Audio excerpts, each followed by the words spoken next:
ibikomeye. That you do a great thing. Ndagushima. I thank you. Ndagukengurukiye. I thank you. Ko wumvise gusenga kwacu. For you have heard our Kandi ubashubije. and you have answered Mu izina rya Yesu. in the name of Jesus.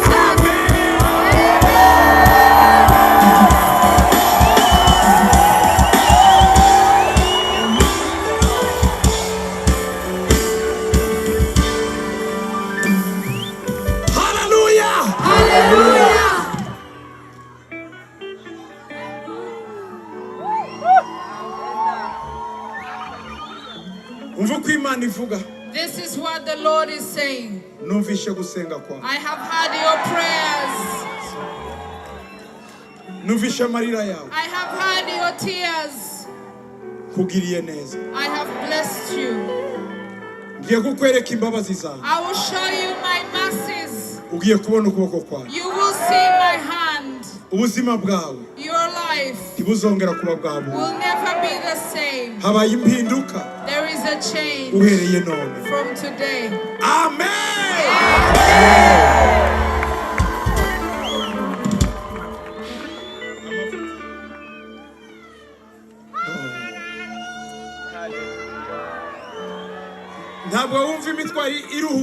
Do you feel lighter? The burdens have fallen. Oh, bring a bottle of water. Did you bring it? Wow.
Bring them down.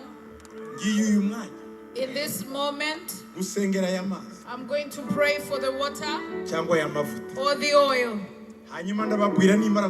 And after praying, I'll tell you what you will do with them. Amen.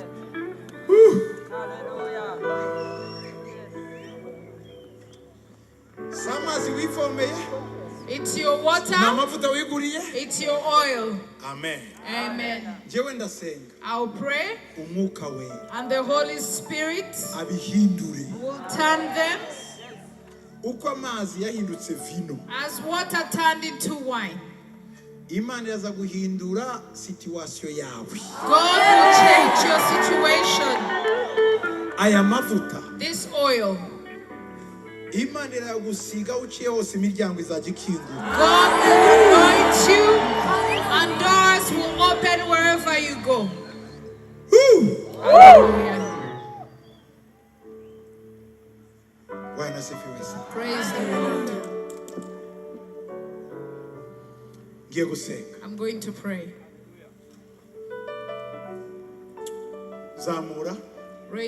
Raise your water, your oil. In the name of Jesus Christ, I bring this water in your hands. I bring the oil in your hands. I pray that you turn it. Let it not be regular water from the tap. or regular oil, let them be extraordinary. Holy Spirit, turn them into the blood of Jesus. Wherever they will use it, whatever they will use it for, let it be sealed by the Holy Spirit. Let every power of darkness flee. Let the power of heaven come down. Let miracles be done. God, this is regular water. This is regular oil. But now that we are done praying, let it become extraordinary. Let it all become extraordinary. Every place that it will touch, that it will be used, let them perform a miracle. Let the sick be healed. Let jobs be found. Let curses be broken. Let diseases be healed. Let intellect come. Let houses be built. Let marriages be founded. Let people get married. Let people pass in their schools. We stop death and wherever they will use this oil. Let there be extraordinary things. Let something new happen. In the name of Jesus. Amen.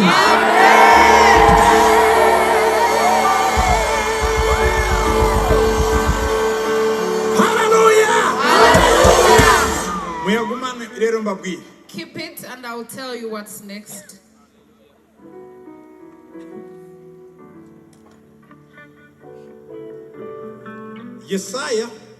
Isaiah.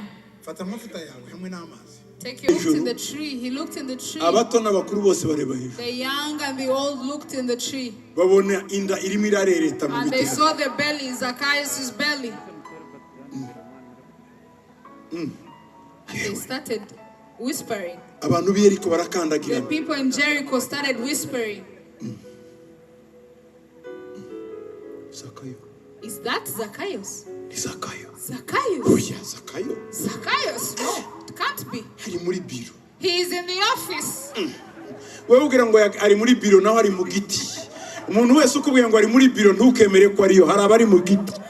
You might think he's in the office, but he is in the tree. Not everyone is in the office. Some people are in the tree.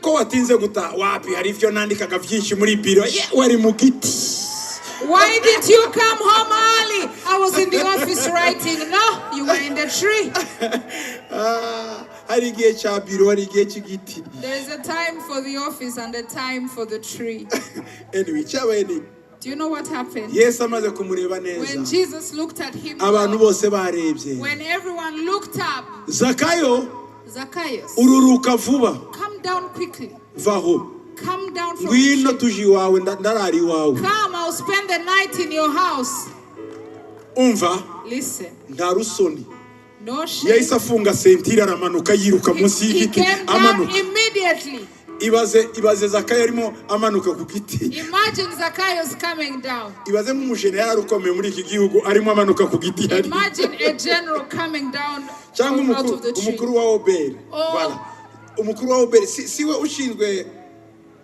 Or the chief of customs or tax authority. Burundi authority, revenue authority. Umukuru waho ninde? Bamwita gute? Numukuru wa Oberi. C'est ça, wa Oberi. Nicho chakumenya ni Oberi. Donc commissaire général wa Oberi. The commissioner general of the tax authority. Do you know what that meant? Niko Zacchaeus yarameze. That is who Zacchaeus was. Those people are very powerful. They have soldiers who guard them. Those people who have cars, military cars. Actually, the president speaks to the tax authority every day. The commissioner general. Rome had to know what Zacchaeus had collected every day. Rome. And then suddenly you see the commissioner general climbing down from the tree. ariko Yesu avuga ijambo ryiza. But Jesus said something powerful. Ngo ndarari wawe iri joro. He said, I'll spend the night in your house. Umva Yesu twabazaniye. That Jesus we brought for you. Ararara ntazongera kuva iwawe. Will spend the night in your house and stay there forever. Hallelujah! Hallelujah! Hey! Hallelujah!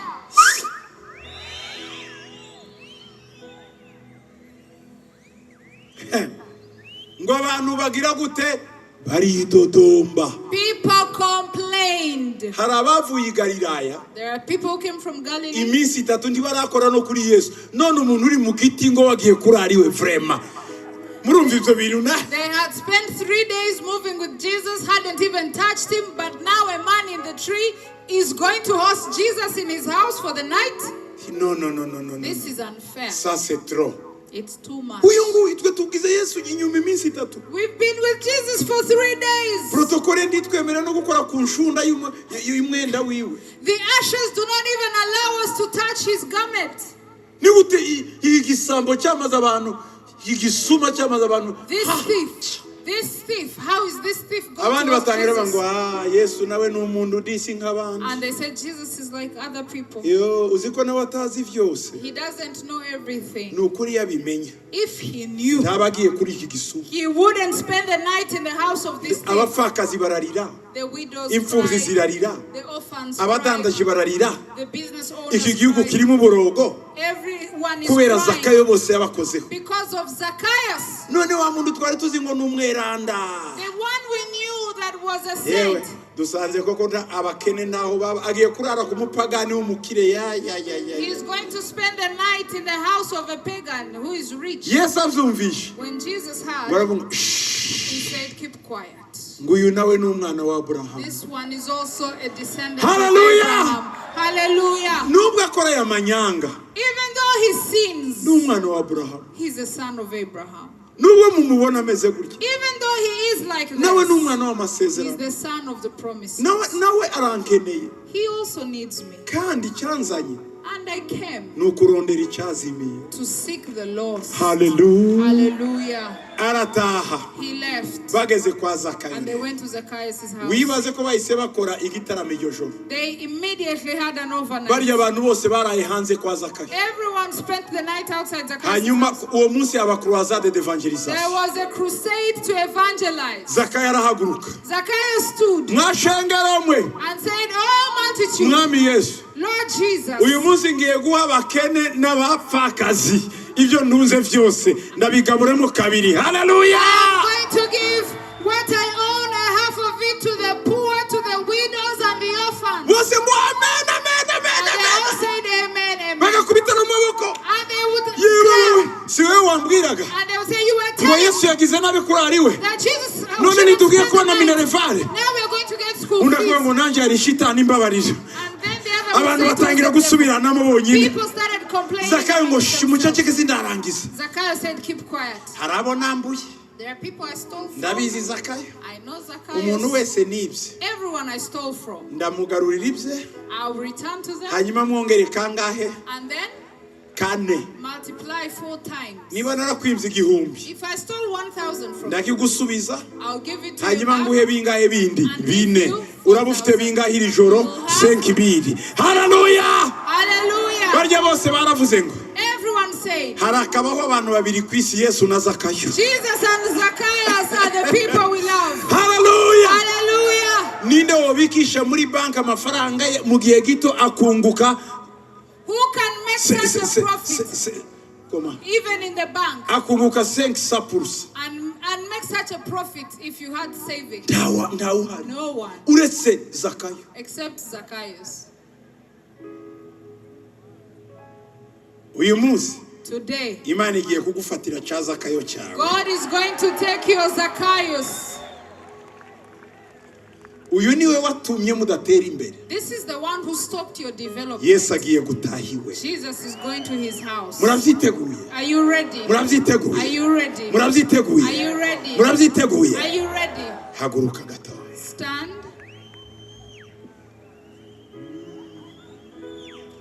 Ndagusaba kwa kundi gahoro gahoro. Let me ask that slowly, Tudatumura ivumbi so ngwino that gahoro. we don't bring the Gahoro dust. gahoro. Slowly. Gahoro, slowly, slowly, please. Gahoro, gahoro. Slowly, Gahoro, gahoro. slowly, slowly, Gahoro, gahoro.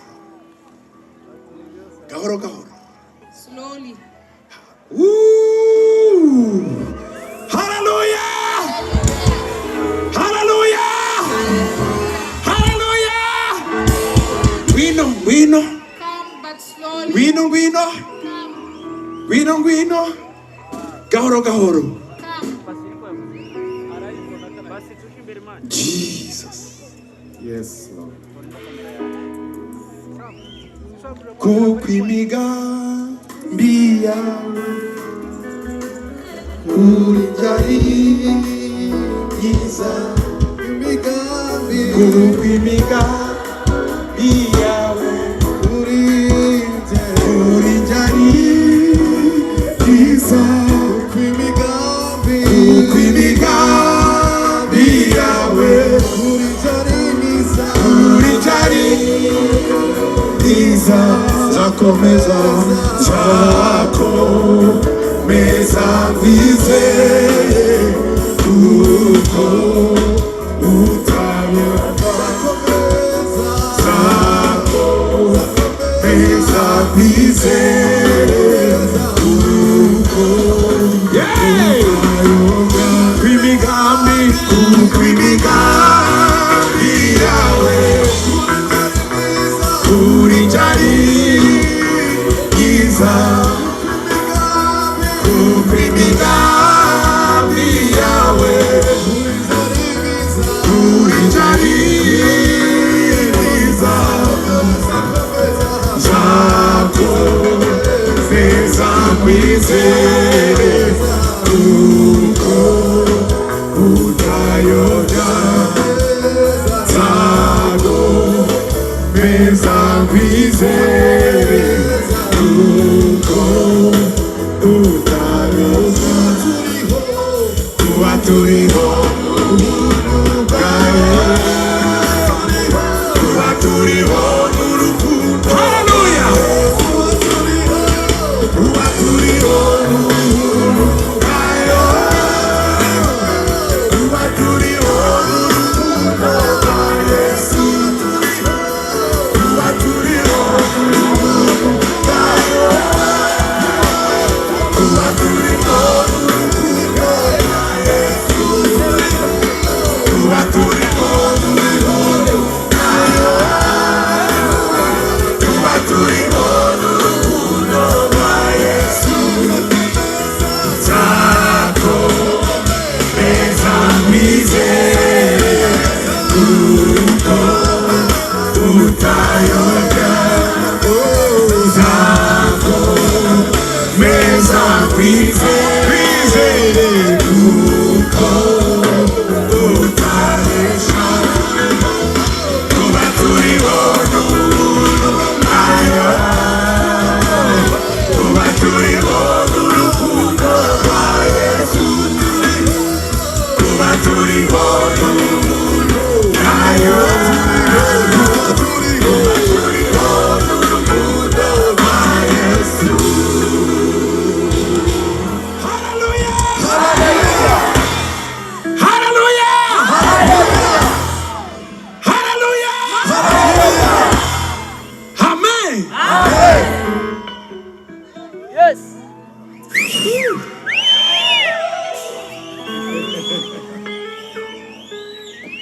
Uranezerewe? Yes. Happy.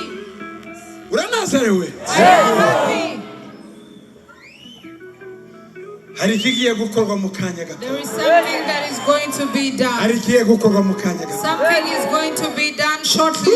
Hallelujah! Hallelujah. Hallelujah! Hallelujah. Hey!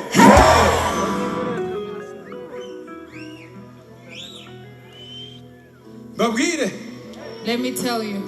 wa muzakayo The Zacchaeus. turamutimbagura ingoni hanyuma Yesu We are amwakire. going to read them and then Jesus will receive them. Witeguye kumukubita? Are you ready to fight? Oya turamubabarira. Should we forgive them? Kandi Yesu ashaka kurara iwe. Jesus wants to spend. Muramukubita abone kujya kurara iwe. Oh, hallelujah. Hallelujah. Hallelujah. Uyu mugoroba This evening, wandike muri agenda yawe.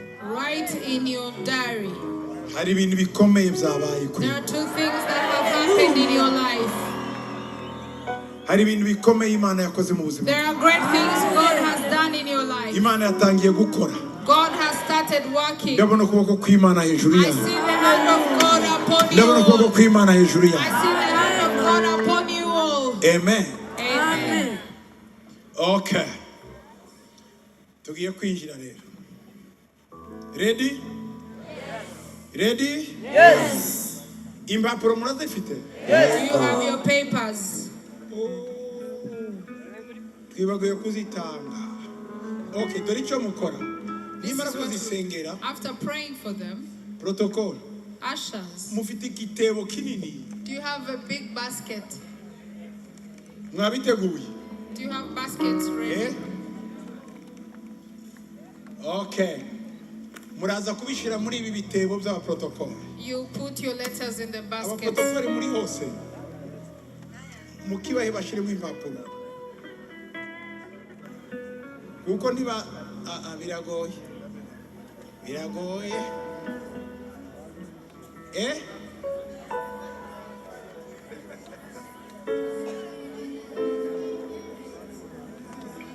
Ndabisengera ariko ndashaka ko bijya hariya kugira ngo mbivugeho. Ikibazo bari abari kure. Okay, dore icyo ukora. Mwebwe abari hafi nimuha abandi wewe mama wewe muzishire kuri aya mabafure hanyuma ugenda uzitora. Musingirize ha mugenzi wawe ayizana imbere. Mwohereze. Mushireho aho ku mabafure hejuru. Kuko imigambi yawe kuri jye imigambi yawe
hari abagifite Do we have impapuro people who still have papers at the dore back? ngiziri izindi hariya please mubafashe Please help them. mubafashe ziri hariya mubafashe tiyagira umuntu usubiranayo urupapuro yazanye kano umufuka n'uwa muto nguyu wundi yo wamaze kuzura muza n'uwundi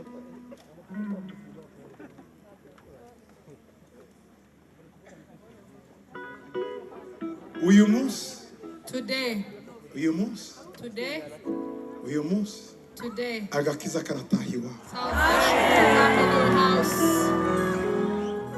iri joro Tonight, urabona ivy'amaso atari you will see what your eyes have not seen, ivy'amatwi atumviye what your ears have not heard, ivy'umutima utiyumviriye what your heart never imagined. uyu mugoroba bibikiwe wewe This evening is for you.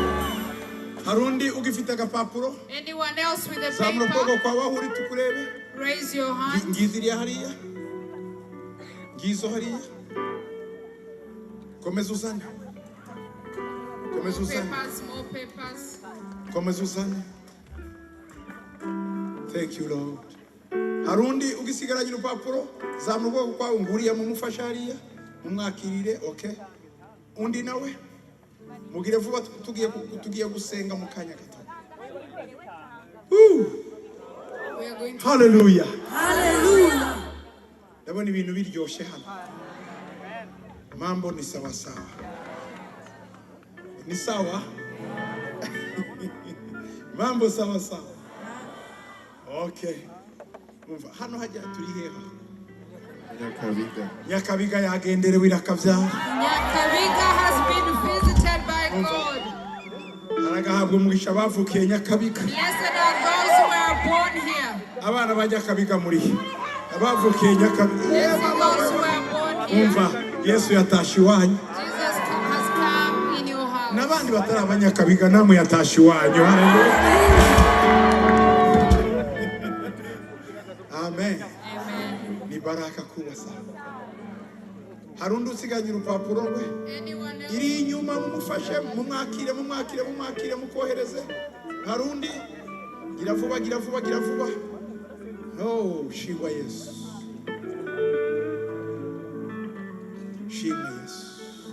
Thank you, Jesus.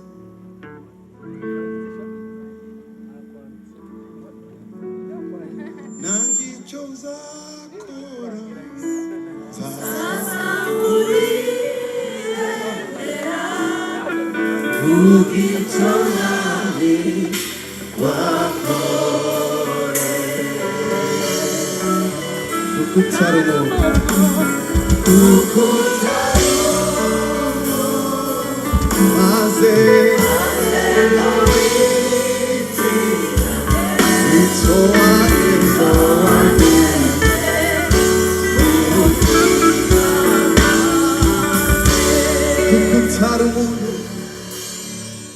Hallelujah. twese ni sawa We've hari given ugifite our papers. agapapuro gashyira hejuru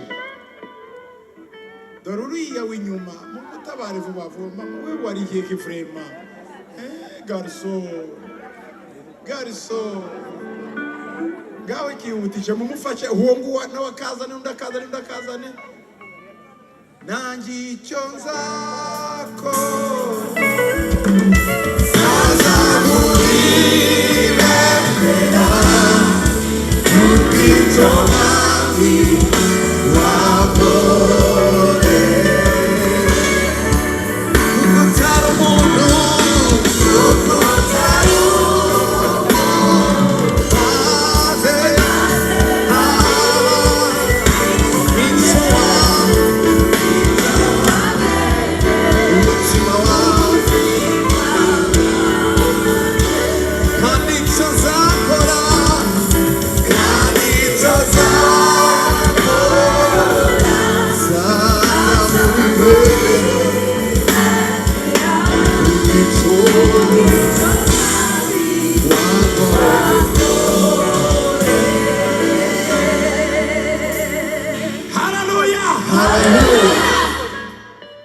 muri izi mpapuro In these papers, harimo umutima wanyu there is your heart, harimo amarira yanyu your tears. harimo icyifuzo your request, nubwo ubona ari urupapuro even though it is a paper, ariko harimo wowe. but there is your soul. Yesu muri uyu mugoroba, Jesus in this evening, muri uyu mugoroba in this evening, ari bufate urwandiko oseriye. will take this letter seriously. Ari bufate urwandiko oseriye. He will take this letter seriously. Mbiyo mama mumperero.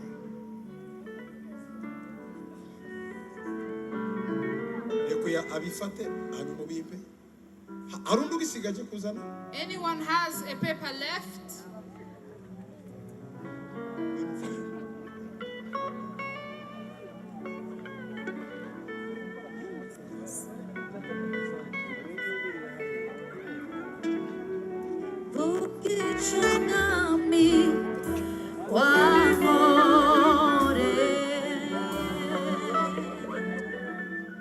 Ibi bintu biri aho. The things in these papers, Kimwabinzaniye. you didn't bring it for me. Mwabizaniye Yesu. You brought it for Jesus.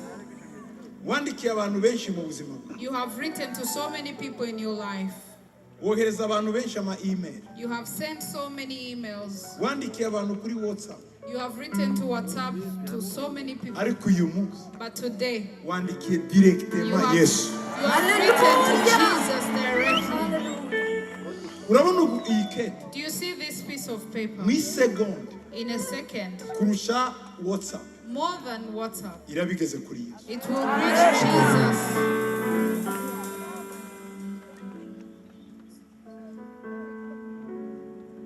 Nukuri Mana yanjye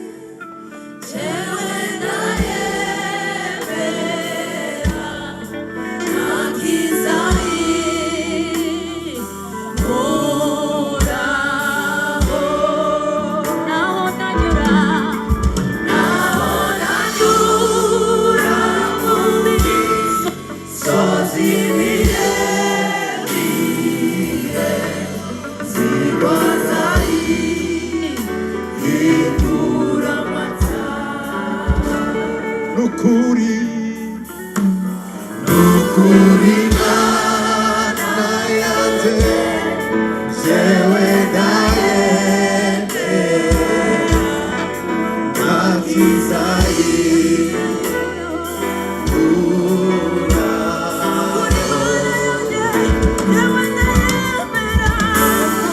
Imana yanjye jewe ndayembe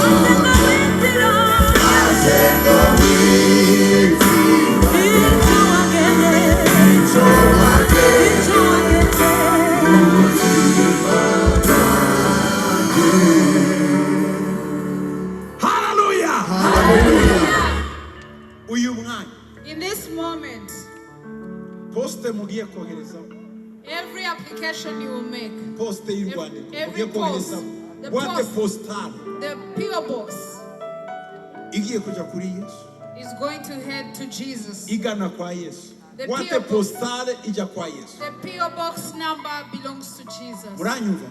Do you hear me? Naba Filipi 4:6. It is Philippians. Ndabasomera mwe muguma gusa mutekane ndabakorera byose uyu munsi. It's Philippians 4:6. Umvuko ngo ntimugire icyo mwiganyira. Ariko muri vyose ivyo mugomba bimenyeshwe Imana. The Bible says in Philippians 4:6, be anxious for nothing, but in everything by prayer and supplication with thanksgiving. No. Mugomba bimenyeshwe Imana. Let your request be made known to God. Very good. uyu mwanya in this moment, jewe icyo nshinzwe what I am responsible for, ndi umudehashe. I am your courier service. Ubu nyine ndayigeza ku nzu. I will get it to the address.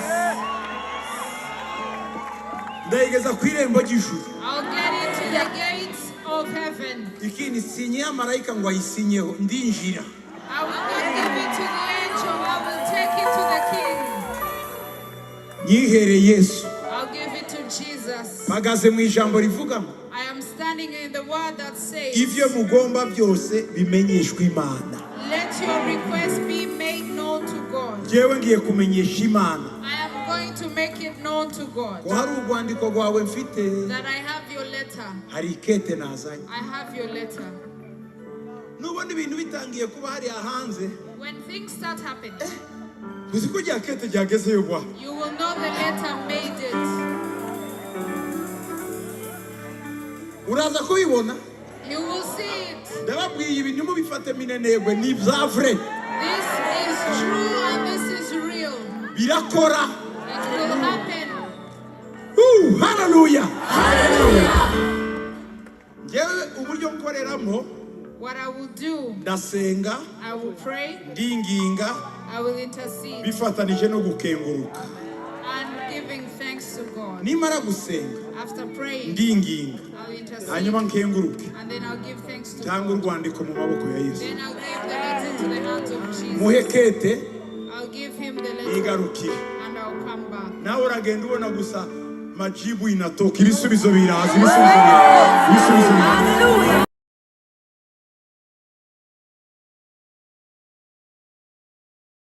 Aguheraniye araza kugutelefona ngo urihe kwicura.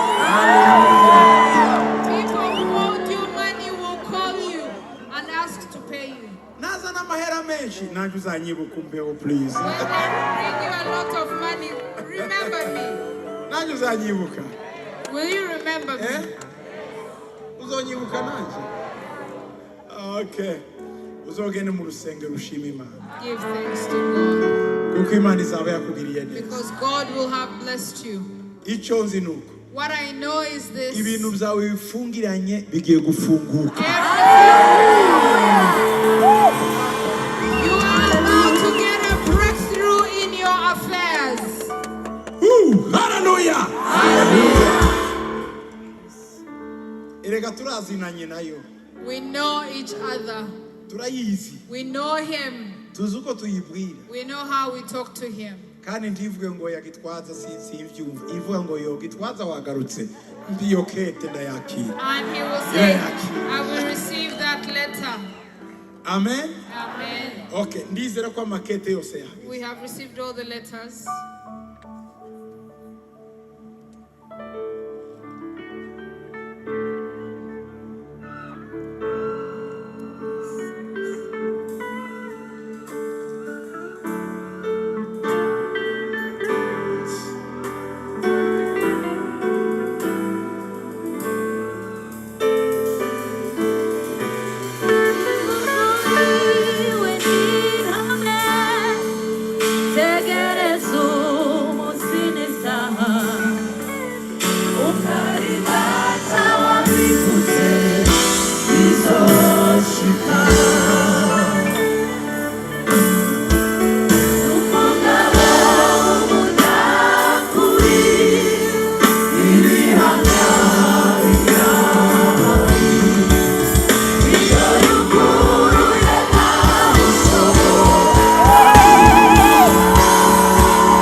Yesu, Lord Jesus, zanye ibibazo by'abana bawe. I bring the problems of your children.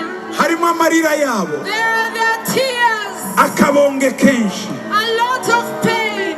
barababaye, They are sad. barifuza ikintu gikomeye. They need a big thing. Ndakwinginze ma, I beseech you, umva Lord, agahinda bafite. hear the pain and the suffering in Zanye aya them. makete imbere yawe, I bring these letters before you. nyazanye imbere yawe, I bring these letters before mu you. izina rya Yesu, In the name of Jesus. mu izina rya Yesu, In the name of Jesus. mu izina rya Yesu. In the name of Jesus. Akira, Receive. akira Receive ibi byifuzo these requests. mu izina rya Yesu. In the name of Jesus. Ndakwinginze I beseech you. uva gusenga, I pray that you ndakwinginze listen. I intercede. uva kurira kwacu, Listen to our tears. ndakwinginze I beseech you. uva kabonge kacu, Listen to our pain. ndakwinginze I beseech you. tabara abana bawe, Deliver your children. tabara abana bawe, Deliver your uva children. amarira yabo, Listen to their gira tears. icyo ubakorera Do something for mu them. izina rya Yesu, In the name of mu Jesus. izina rya Yesu. In the name of Uva Jesus. gusenga kwacu, Hear our prayers, O usome God, buri kete, and read every kandi buri letter, muntu wese umusubize. and answer everyone. Ndaze ku ntebe yawe y'ubuntu, I come to the throne of grace. nzanye ibi byifuzo byose, I bring these requests. ndakwinginze data, I beseech you, mu izina Father, rya Yesu, in the name of Jesus. udusubize. Answer our prayers. Mpemu yera, Let it not delay. mpemu yera, Let it not delay. mpemu yera, Holy Spirit, kora ibitangaza. do your miracles. Jyana izi kete, Take these letters uzigeze imbere ya data, and take them to the Father. uzigeze imbere y'intebe Take them y'ubuntu. to the throne of grace. Mwami Yesu, Lord Jesus, zakire. receive them. Harimo imiruho, There are sufferings. harimo ingeso, There are habits. harimo ibibazo, There are problems. harimo inzara, There is hunger. harimo uburwayi, There is disease. harimo kurira. There are tears. Ndakwinginze I pray, oh dukore God, ibikomeye. that you do a great thing. Ndagushima, I thank you. ndagukengurukiye I thank you. ko wumvise gusenga kwacu For you have heard our kandi ubashubije prayers, and you have mu answered izina them. rya Yesu. In the name of Jesus.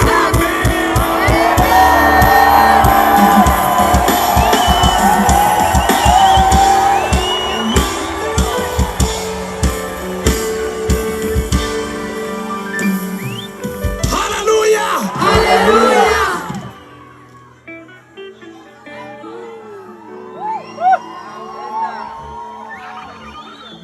Umva uko Imana ivuga. This is what the Lord is saying. Numvishe gusenga kwawe, I have heard your prayers. numvishe amarira yawe, I have heard your tears. kugiriye neza. I have blessed you. Ngiye kukwereka imbabazi zawe, I will show you my mercies. ugiye kubona ukuboko kwawe. You will see my hand. Ubuzima bwawe Your life ntibuzongera kuba bwabo. will never be the same. Habaye impinduka There is a change uhereye none. from today. Amen.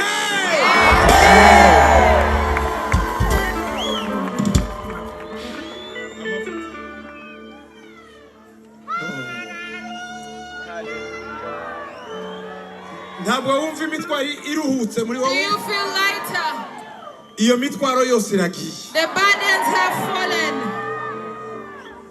Bana amazi, agacupa k'amazi. Oh, bring a bottle of water. Mwabizanye? Did you bring it? Wow. Imvugo yiwe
gusengera aya mazi I'm going to pray for the water cyangwa aya mavuta or the oil. hanyuma ndababwira nimara gusenga And after praying, icyo muzakora. I'll tell you what you will do with them.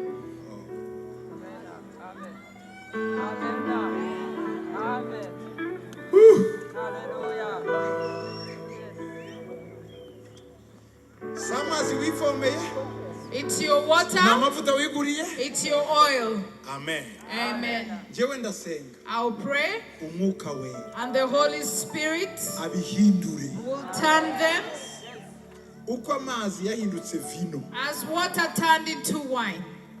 Imana iraza guhindura situation yawe. God will change your situation. Aya mavuta This oil, Imana iragusiga uciye hose imiryango izajya ikingura. God will anoint you, and doors will open wherever you go. Hallelujah. Bwana asifiwe sana. Praise the Lord. Ngiye gusenga. I'm going to pray. Zamura Raise your water, your oil.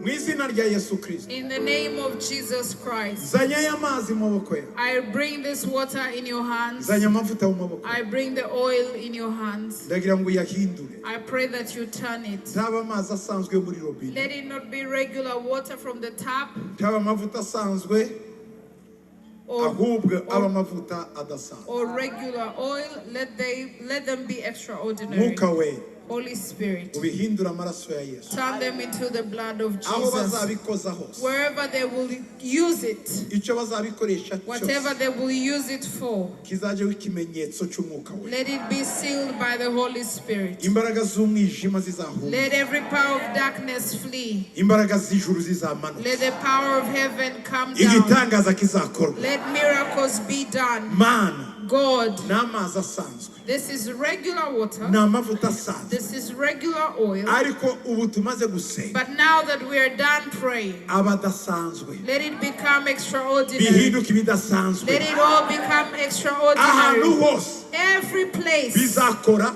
that it will touch, bizakoreshwa, that it will be used, bizakora igitangaza. let them perform a Abarwayi miracle. bazakire, Let the sick be healed. imirimo izaboneke, Let jobs be found. imivumo izagende, Let curses be broken. indwara zizagende, Let diseases be healed. ubwenge buzaze, Let intellect come. amazu azubakwe, Let houses be built. ingo zizashingwe, Let marriages be founded. mariage zizabe, Let people get married. ubwenge ku ishuri buzagaruke, Let people pass in their schools. gupfakara no gupfusha bihagarare. We stop death and Ahantu premature bazabikoresha death. hose Wherever they will use this oil, hazaze ubudasa. let there be Ikintu extraordinary gisha things. kizaze Let something new mu izina happen. rya Yesu. In the name of Jesus. Amen.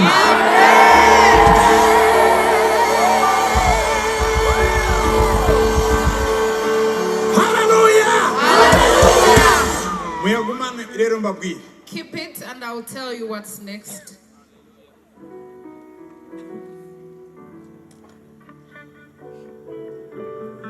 Yesaya, Isaiah, fata amavuta yawe hamwe n'amazi. take your Icyo oil ufite cyose. or water, whatever you have. Ngo uwo munsi umutwaro baguhekeshaga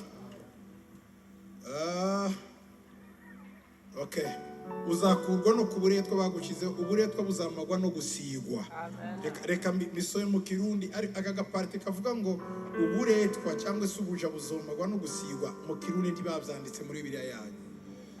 Ndagira ngo sinzi impamvu batabishyizeho, ariko izindi Bibiliya birimo. Si cyo kibazo icyo ngicyo.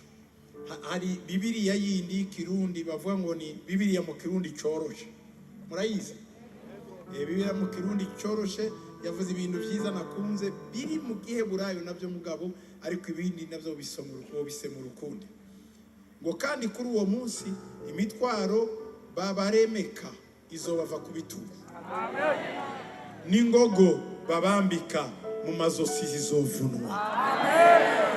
Ako batongeye hora naka rero ngo zizovunwa no gusigwa.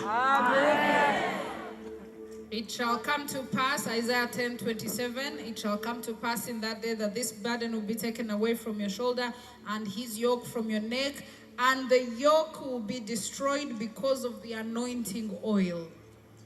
Kuri uwo munsi, ndavuga Bibiliya mu Kirundi cyoroshe, kuri uwo munsi, imitwaro yabo yabande? Iyo bagukoreje. Hari abantu bagukoreje imitwaro. People have given you burdens to carry. Muri oturumvikana. Turaza kuba kubita mu kanya. Barakuruhije pe. Bagukoreza ibintu bikuremereye. Barabakuroga bakugenderaho mu ijoro. They've given you so many burdens to carry. Batapata cha mutema kuni leo. Today we will deal with them. We deal with them. Turaza kudira nabo. Amen. Ngo kuri uwo munsi imitwaro yabo izokurwa ku bitugu vyanyu. Ingogo zabo zikurwe ku mazosi yanyu. Ingogo izovunika kuko muzoba mwaravyibushe cyane.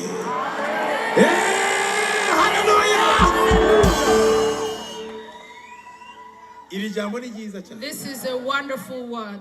Nukuvuga ngo hari ingogo bashira mu ijosi. There is a yoke they will put on your neck. Bakagushira ikiziriko mu ijosi. They will put a rope on your neck. Imana igiye gutuma ijosi ryawe rivyibuha hanyuma iturike ingogo ivemo. God is going to make you grow big and it will break the yoke. Mu kanya gato. Shortly. Ndibusenge murava mwavyibushe kugira ngo izo ngogo zose zituragurike. I'll pray so that you will be big and break the burdens. Mu buryo bw'amaso ntimubibona ariko mu mpwemu ikintu cyose ingogo yose bagushize mu ijosi irava hayaturitse. Physically you do not see it, but spiritually it will all break.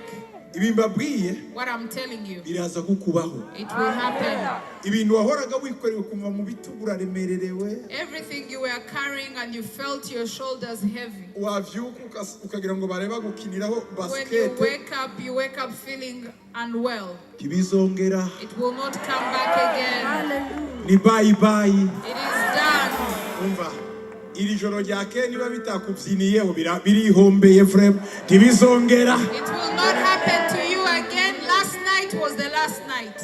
Yo, ko ndabona bimwe biriro ngo vraiment Gitwaza uduhaye chance ya nyuma ndanse tayo mbaha. I will not give it a second chance. Wewe urumva tubiye chance? Byongere bikuvyine ku tuvyime chance? Mwabintu mwe banze chance kubaha chance nanjye sinjewe nimusubiri wanyu mu izina rya Yesu. Return to sender in the name of Jesus. Amen. Amen.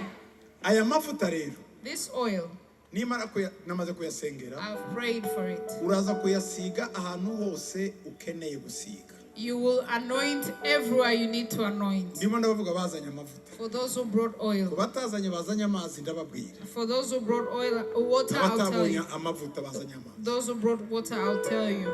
Urafata duke cyane. You'll take a little bit. Niba urwaye mu mazuru ushiremo. If you have a problem in the nose, Niba ari amatwi ushiremo. if it's in the ears, anoint Niba the ari mu nda ears. usiga inda. If it's the stomach, anoint the Niba ari stomach. amano usiga amano. If it's the feet, anoint the feet. Niba uribwa umubiri wose. If it's the whole body, Ugenda ufata imbegeti y'amazi. go and take a bucket of water. Urayizi imbegeti. A bucket, Usukemo amazi. put in water, Hanyuma utonganye utonyangirizemo and pour in utuvuta dukeya. a little bit of oil, Nurangiza woge. and then take a shower. Ufatira inyuka winyuke. Hanyuma usukeho y'amazi. And scrub yourself, and then pour the water again. Ubigire iminsi 7. Do it 7 days. Muranyumva neza? Do you hear me? Uvyuka ufata imbegeti y'amazi. Take a bucket of water, Utuvuta duke. a little oil. Mukuri ba abandi bazanye amazi. And for those who brought water, Muri ya mbegeti y'amazi. in the bucket of water, Usukemo utuzi duke agatonyi. put in a drop of water. Muranyumva? Do you hear me? Biraza gukora kimwe n'amavuta. It will work the same way as the Kuri oil. bamwe batabonye amavuta. For those who couldn't get oil. Hahandi urwaye hose. Where you are sick, wewe ufate amazi makeya usuke mu kiganza cyawe. You will take the water and pour it in your palm. Hanyuma ufate kuri twatu siga. And take the water and anoint where you need to Biraza anoint. gukora nk'amazi. It is going to work like the oil. Kuko byose byamaze gusiga umwuka wera. Because all has been prayed for to become the Holy Spirit. Ikindi muza gukora. Another thing you will do. Mwebwe mufite amazi. You who have water. Ufate nugera mu rugo. When you get home. Urebe ya mavuta mwayise ngo nayiki. Gito Amakoto. Ugende urebe amakoto make. Get some cooking oil. Sibyo? Yes. Numara kuyafata amakoto yashire mu kacupa gatoya. Put it in a small bottle. Utonyangirizemo imitonyi 7 y'amazi. And put in 7 drops of water. Ushobora kubi umwe kugera kuri 7, ushobora kugira umwe 2 3 7 na 1 to 7. Usuke muri cya pour in amakoto. Oh, ni koto. Yes. Nkipamba. Yes. Oya kugira ngo nje mbifate. Koto nkipamba. Okay. Mfate ya makoto rero. Take the cooking usuke oil. mutuzi duke. Put in the water. Duke cyane. Little bit of it. Udutonyi duke cyane. 7 drops. Arya nayo. That oil. Arahita hinduka nkaya ya bene wanyu It will basanye. become like the oil of those who are here. Ndaza kubabwira. And I'll tell you what to do. Nuja ku kazi. When you go to the office. Ufite ya mavuta. And you have the oil. Isi uwoge urangize. Take a shower. Hari ahantu hatatu ngusaba gusiga. There are 3 places you will anoint. Ugiye kuja ku kazi. When you're going to the Cyangwa office. ugiye gushaka akazi. Or if you're going to apply for a Ugiye job. muri rendezvous zikomeye. Or you have big appointments. Aho ufite ama promesse. Where you have promises. Umuntu ugiye gukomangira ngo agukingurire. If you're going to knock the door for someone to Uzufata open. kuri ya mavuta y'ikoto. Take some of the oil. Usige ku maboko.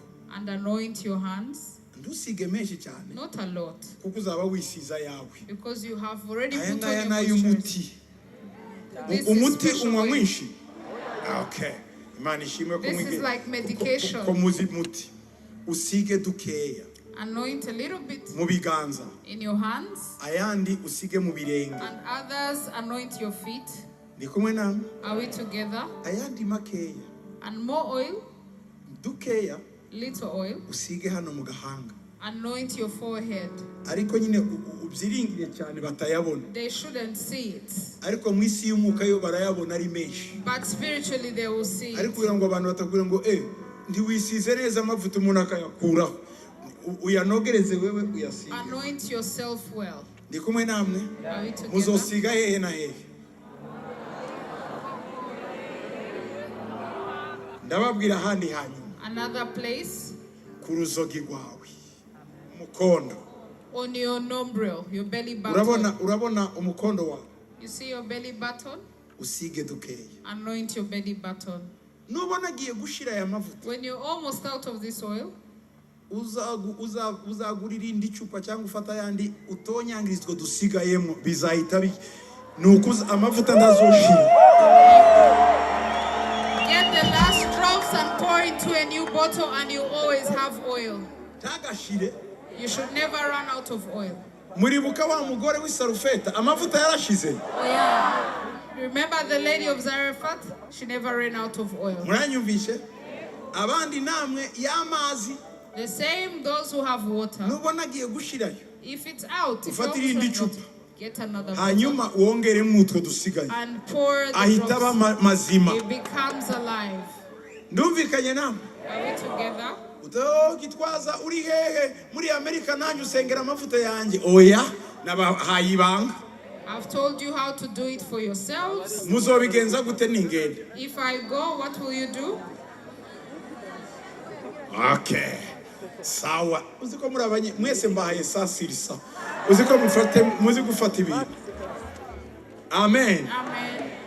Nukuvuga ngo ushobora kuzagira umwaka wose. You can spend a whole year. Igihe ugiye mu rubanza rukomeye. Every time that you have something important cyangwa to baguhamagaye muri parike kuburana. or you have a court case. Uzisiga ahantu hangahe? You will anoint yourself where? 1, 2, 3, 4.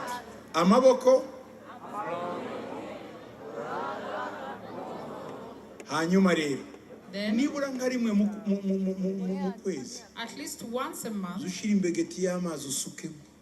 pour the oil or the water in a bucket of water and wash yourself. Then go. Have you agreed? Ikindi are yamazi cyangwa amavuta ugende kuri biro niba ufite biro. If you have an office business where you have your business, ugende usukeho. Go and niba ufite parcelle yawe, if you have land, ugende usukeho ngo mana ni yanjye kandi igomba kubakwa. Go and pour some in the land and say you have to build it. Ikindi, another thing, niba hari inyabu ziza kurira mu ijoro hari zo mwumva. Do you hear cats around your house? Izo ziragowe byarangiye zizongiye. It's done with them. Murabyumva? Ugende noneho hahandi imbere y'inzu yanyu. Go in front of the house. Ariko bimbabwira, the things I'm telling you, ntimubikora abantu bose bareba batagira ngo muvuye mu bapfumu kandi mwe muvuye kuri Yesu.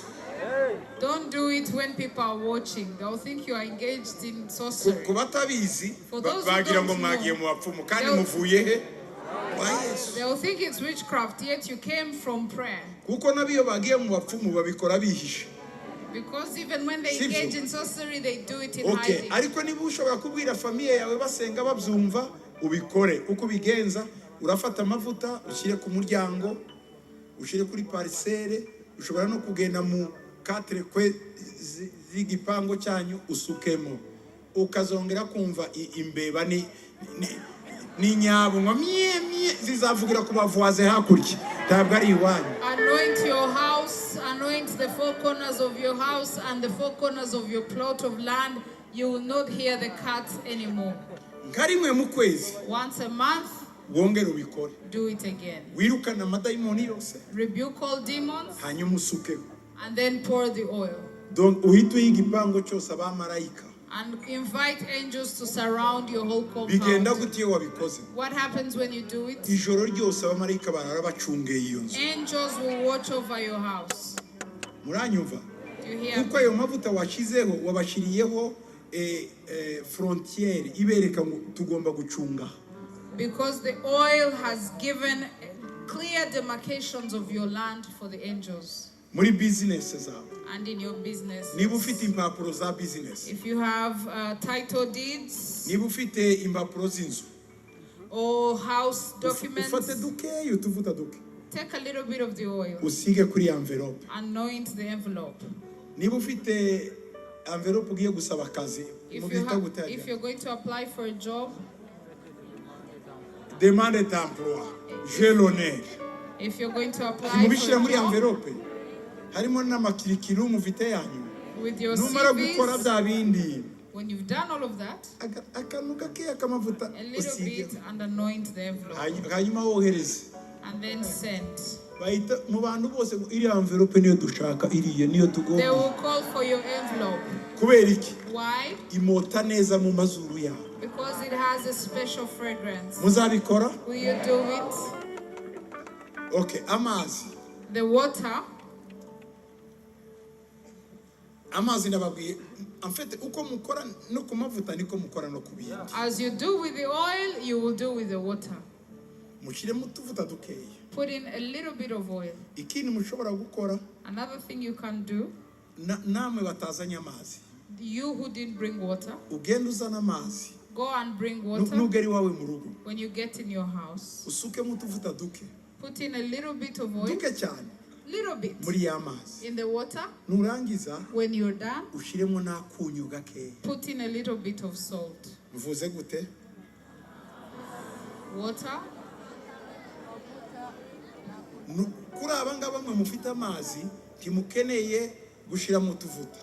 Niba ariya kugira ngo amavuta yabo nahura n'amazi nayo ahinduke amazi mazima. Ariko ikintu ukora urashiramo umunyu. Ubwo nandi mazi iruhande separate ari separe nayo ufite. Kuko ayo ngayo ni umuti uzaza ukomeza ushira mu yandi. Urazana usuke mu amazi ayo ufite twasengeye ushiremo n'umunyu. Nushiramo umunyu muri ariya mazi. Muribuka ko Elisha yashize umunyu mu mazi. Yeriko umuvumo kagenda. Nubikora ufate ya mazi rero uyamene mu gipangu. Uyamene ahantu hose imivumo yaraho yose iragenda. Remember, Indwara zaraho ziragenda. Ibibazo byabaga aho iwanyu niba hari n'ibirozi bashizeho birahita bipfa. Nguko uko mubigenza. this is what you will do. You will put some salt in the water and pour it in your compound, and everything that was done in your compound, it will be stopped. Inkoni rero. Now let's look at the staff. Mama wazanye nk'umunani wewe wenyine. Wazanye nyinshi. Okay, tugiye kuzisengera. We are going to pray for the staff. Ariko mukizifite, As you still ndaza have them, kuzisengera icyari. I'll pray for them. Mubanze munyumve. Listen to me. Naje munzanira yanjye hano. Bring my staff as Naje well. ndayikeneye. Naje ndayikeneye. I need it as well. Yakubita udupepo turaha mu kirere hejuru mu kanya gato. We'll beat demon. Bibiliya iravuga ngo uhoraho aca amubaza ati icyo ufise mu minwe ni igiki? Nawe arishura ati ni inkoni. Ngiye kubabaza nanjye munyishure. Muranyishura? Icyo ufise mu minwe ni igiki? Inkoni. Ngiye kongera ubwa kabiri. Icyo ufise mu minwe ni igiki? Inkoni. Ubwa gatatu. Icyo ufise mu minwe ni igiki? Inkoni. Kane. Icyo ufise mu minwe ni igiki? Inkoni. Gatanu. Icyo ufise mu minwe ni igiki? Inkoni. Gatandatu. Icyo ufise mu minwe ni igiki? Inkoni. Nivuga karindwi. Noneho bango ni inkono itwizamuka. Turumvikanye. Mwanze mwitegure neza. Get ready. What you have in your hand is a rod. We are going to call it for the 7th time, and I'll show you what to do.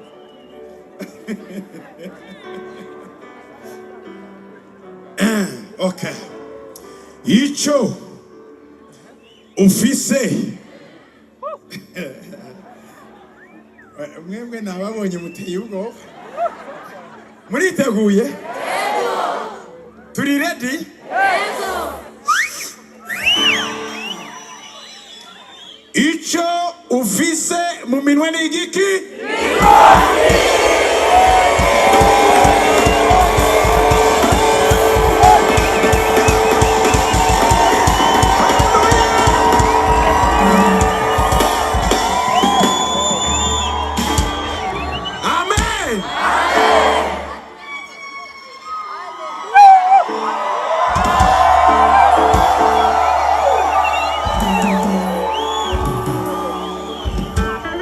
Umaze kumbwira ko ari ingoni?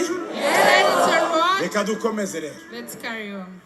Ndababwiza ukuri. I tell you the truth. Mu kanya gato. Shortly, Irarenga kuba inkoni. it's going to be more than a rod. Wowe uragira ngo ni ingoni? You think it's a rod? Iraba ibindi. It will be more. Uhoraho aramubwira ati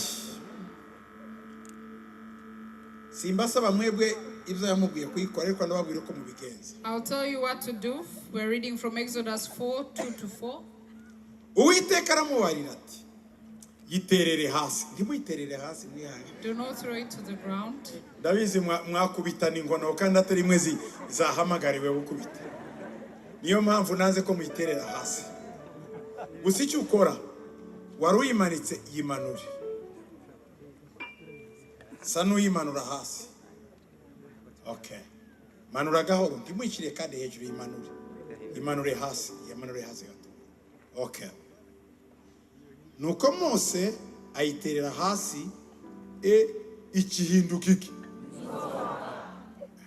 Dawa ya moto. Dawa ya nzoka. Baguteje inzoka nabo zirabatera.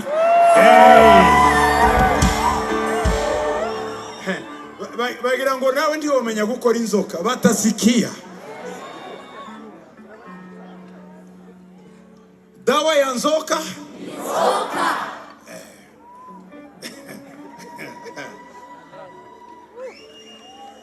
ica ihinduka iki? Inzoka. Inzoka. Aha.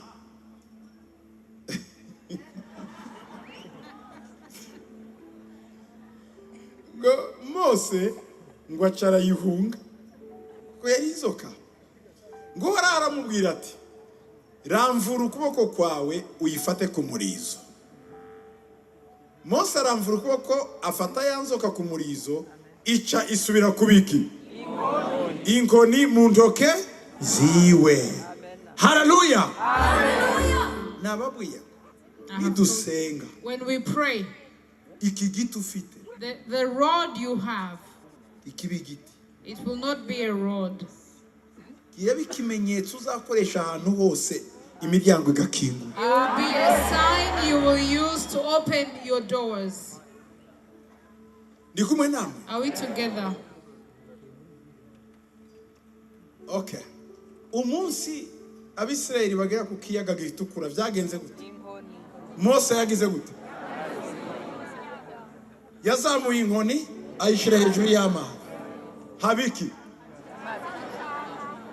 Aha. Ugira ngo yari ikiri inkoni? Kwari ukuboko kw'Imana. Hallelujah. Wewe urayitwara nk'inkoni ariko uraba ufite ukuboko kw'Imana. You will take the rod and it will serve like the hand of God, just as it served in parting the Red Sea. It will serve for you as the hand of God. Nugira ibibazo bikomeye cyane nk'ikiyaga gitukura, fata ya nkoni yawe gusugira. When you have challenges like facing the Red Sea, just stretch your hand and it will be dealt with. Nibaramuka bayikwibye, If they steal it from you, muranyumva neza? do you hear me? Uzatora iyindi hanyuma uyisiga utuvuta. Get another one and anoint it with oil. Murumva ko ibintu byose Imana yibageneye. You see, God has planned everything for you. Umuntu naza kukubwira ngo numvise disi ngo ufite utuvuta nagizanye inkoni yanjye nsigiraho, uzamuha kuko ndiyaje mu gikorano mwihorere. Ibi ni ibyanyu mwaje mu gikorano. This is for you who came to the crusade. Babakobwa batanu bahaye abana amavuta. Bari kumwe n'abakobwa biki? Ndimuha ibijuja amavuta. Do not give your oil to the foolish like the 5 virgins in the Bible. Ni ibijuju. Kandi mwababwiye ngo baze baranga. Ejo atazakubwira makuri twatuvuta n'agakoni kawe. You invited them to come, they refused. Don't give them your oil tomorrow. Amavuta nakam.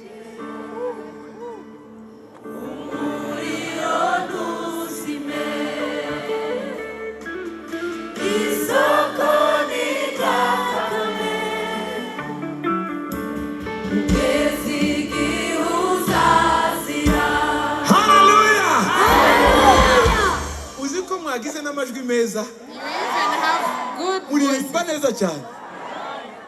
Uziko ejo tuzakore korali. Tuzakore korali yacu.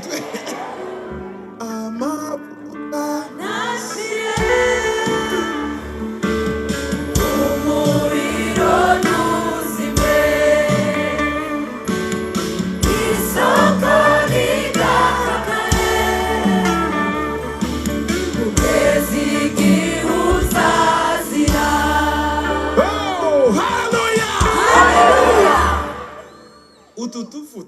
this oil, don't use it all the time. n'amagumbe, when you meet hard challenges, then use the oil. So now this rod, you will use it for 7 days. After 7 days, you will throw it away.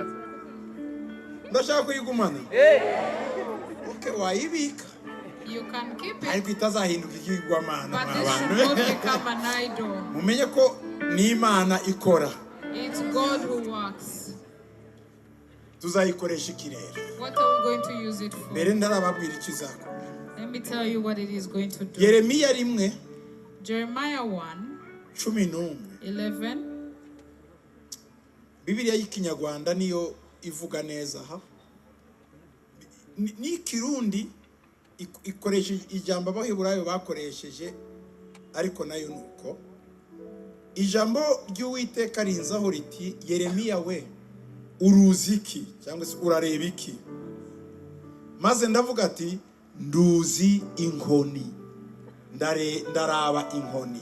Fata inkoni yawe rero. Take your rod. Uraraba iki? What do you see? A rod.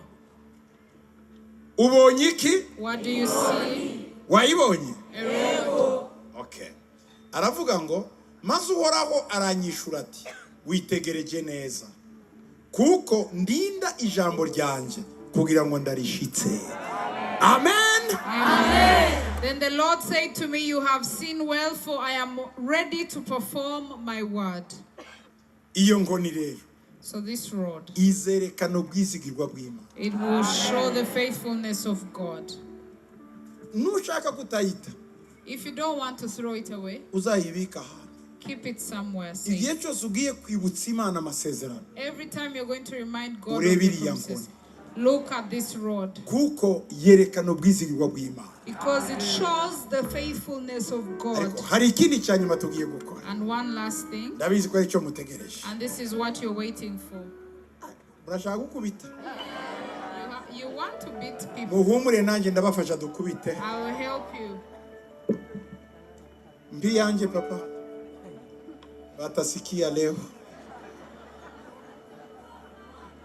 Batakoma.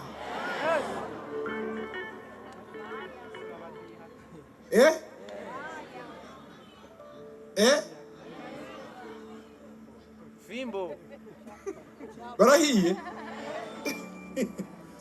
Okay, iyi nkoni tugiye kuyisegera niturangiza. We are going to pray for the road, and when we are done, uko tutakubita aha, because we can't beat here, nugeri wawe, when you get to your house, aho ntari, where I'm not nuri there, atari, no one is there. hari ikintu bita imyuka y'abantu. There is something we call spirit of men. Imyuka y'abantu si abantu. It's not people.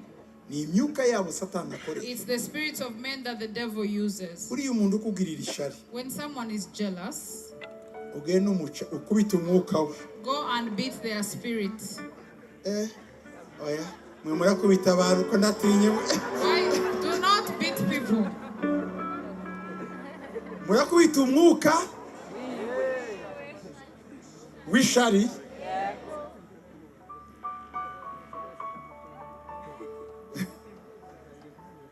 Inyuma ya buri mwuka w'umuntu hari daimon. And behind every spirit of man is a demon. Nitumara kubakubita, after we're done beating them, bamaze kurambarara hasi, when they are at the floor, umukubita inkoni wifuza. beat them however much you want. Turumvikanye? Do we agree on this? Numara kumukubita, Once you're ngo done, Yesu, say, Jesus, twari icyo cya Zakayo uje kurariwe. take Zacchaeus and go and spend the night in his house. Mwabyumvishe? Do you hear me? Nimurangiza, When you're done, mubahe Yesu bakizwe. give them to Jesus so that they will get saved.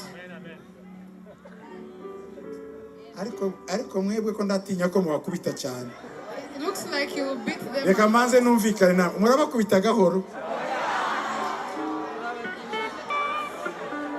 Murabakubita cyane. Barabakubise namwe.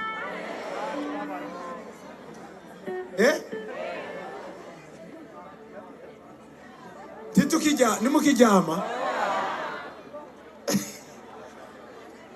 Okay, dore ukubikora rero. This is how you do it. Ubanza ugenda ukore liste yabo. Make a list. Oya reka tubyihorere. Mbabwira mu bigenzi.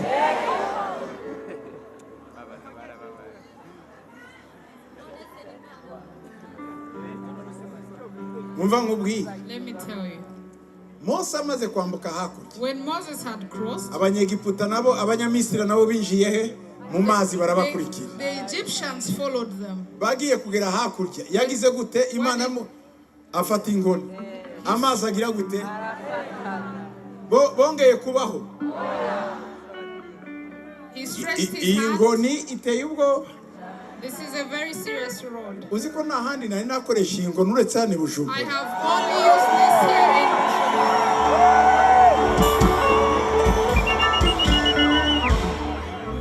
in Babra, aba barica abantu ukuntu mbabona ariko mukubite nk'abakristo sibyo? Murakubita nk'abakristo? Sawa. Muranyemere ko mukubita nk'abakristo? Oya.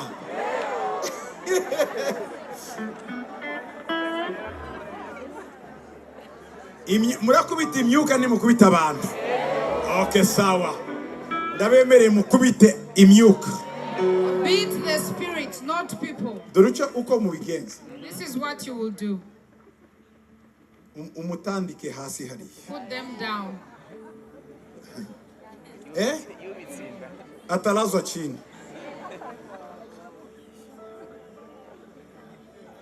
Ubundi Abaroma bakubitaga umuntu ngo ni 39. Romans would flog people 39 times. Murabyumva? Mwebwe mukubite zibiri zibiri. Beat 2.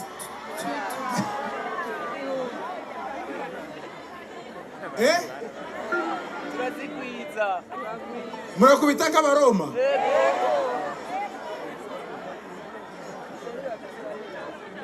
Fois combien? Fois 7? Et 2 fois 7? 39 fois 7. 39 fois 7?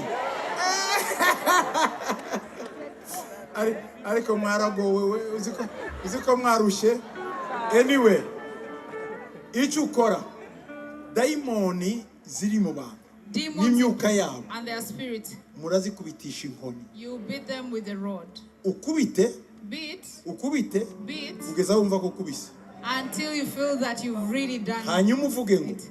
And then this is what you say. Ndagukubise. I beat you. Yesu. Jesus. Rariwe. Spend the night. Niba ari umurozi Yesu amugendere ngaza akayakiza. If it is a witch, let Jesus visit them and they get saved. Ariko aramaze kuzirya nawe. But after a serious beating. Hari akantu babwira ariko sinkababwira. Uzi impamvu ndababwira? Mwazindukira mu mazu y'abantu benshi kureba uko bimeze. Sinkavuga. Oya, ako sinshobora. I will not tell you what to do. I don't want you to check people's homes. Kuko iyo ukubise biraba. Because when you beat, it actually happens. Hari icyo ndababwiye. Okay. Nababwiye abafite ubwenge mwumvishe. Mwumvishe? Okay, sawa. Bamwe muzumva bariko naraye mbabaye we. Niwumva umuntu arakubwiye ngo naraye ntaryamye we narwaye we.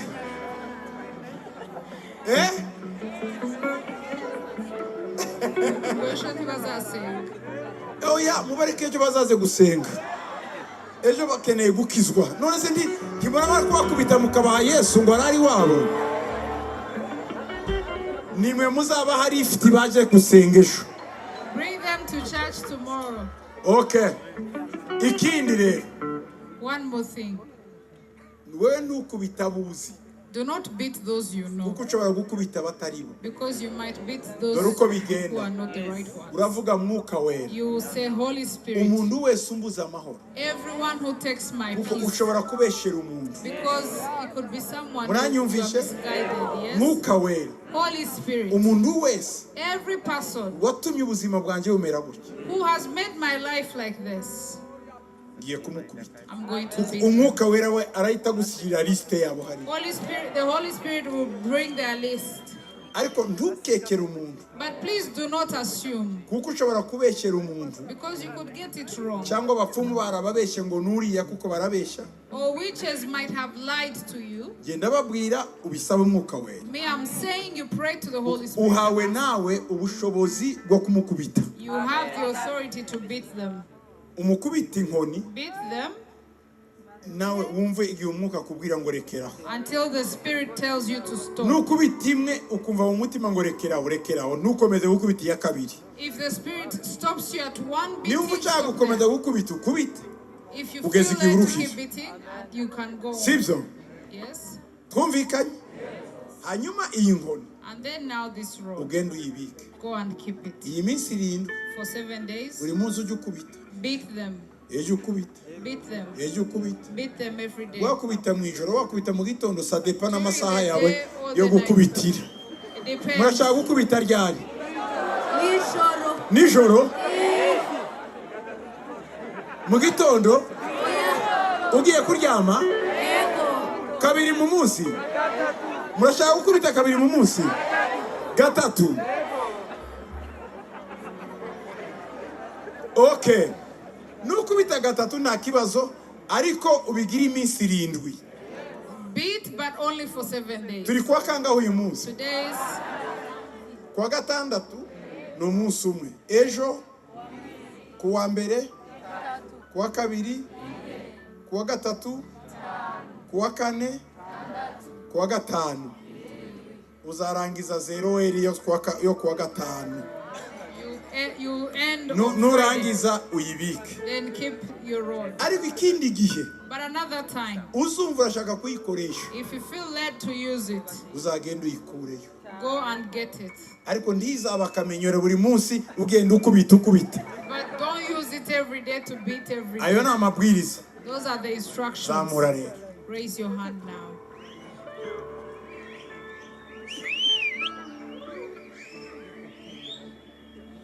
Nivuga ngo ufite iki mu ndoto uravuga? Nivuga ngo urareba iki uravuga? Niturangiza kubivuga ngenda yita nzisengera tizibeza nkonuzi kubukoko kw'Imana. Amen. I will say, what do you have? You will repeat, I have a rod, and then I'll pray for them to become the hand of God. Ufite iki mu minwe yawe? Inkoni. Urareba iki? Inkoni. Ufite iki mu minwe yawe? Inkoni. Urareba iki? Inkoni. Ufite iki mu minwe yawe? Inkoni. Urareba iki? Inkoni. Izamura. Raise it. Mana ndagushima kugira neza. God, I thank you for your goodness. Iki ni igiti gisanzwe. This is a regular tree. Ariko uha ubuzima. But you give it life. Ingoni ya Aroni. The rod of Aaron.